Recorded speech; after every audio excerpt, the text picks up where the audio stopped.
Bagi kamu yang lagi cari adaptor dan juga kabel data ya, saya rekomendasi kamu untuk beli kabel data dan adaptor yang satu ini. Ini sudah fast charging dan sudah mantep banget pastinya. Harganya murah aja kok. Coba kamu cek aja keranjang di sudut kiri sebelah sini.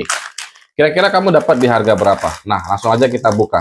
Paket komplit seperti ini harganya udah murah banget, udah mantap banget, dan ini sudah fast charging. Kamu bisa lihat di sini sudah ada port untuk USB-A-nya dan juga port untuk Type-C-nya. Jadi udah mantap banget. Sudah PD3 juga, jadi udah keren banget nih. Untuk wattnya sendiri di 48 watt. Dan untuk kabelnya ini seperti ini teman-teman. Tuh, build quality-nya untuk kabelnya ini udah nggak kaleng-kaleng ya. Udah tebel, lentur, fleksibel, tapi dia kuat nih. Kemudian untuk bagian colokannya ini ya, nah dia ini 4-in-1 atau 4 dalam satu kabel data. Ini kalau USB-A kita tarik, dia akan menjadi Type-C. Nah, sedangkan di sini ini Lightning, kalau kita tarik seperti ini, dia akan menjadi Type-C. Jadi bisa Type-C to Type-C, atau Type-C to Lightning, atau USB-A to Lightning, atau USB-A to Type-C. Jadi udah cakep banget, udah mantep banget nih. Sudah ada juga untuk indikator di bagian sininya, ada LED-nya. Untuk panjangnya sendiri, ini saya pilih yang 2 meter teman-teman nih, panjang banget nih. Kalau saya suka yang panjang-panjang seperti ini, karena lebih gampang, lebih mudah, dan pastinya lebih sangat berguna kalau yang panjang. Kalau yang pendek, ya dia terbatas, tapi kalau yang panjang, dia lebih multifungsi. Nah, kita akan langsung coba apakah dia benar-benar fast charging. Langsung aja kita colokin. Kemudian kita colokin aja.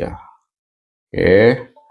Di sini udah kelihatan 13, di sini pengisian daya cepat. Jadi untuk kepala cas ini dan untuk kabel datanya sudah positif fast charging. Sudah terbukti fast charging, jadi tunggu apa lagi, kamu cek aja keranjang di sudut kiri sebelah sini.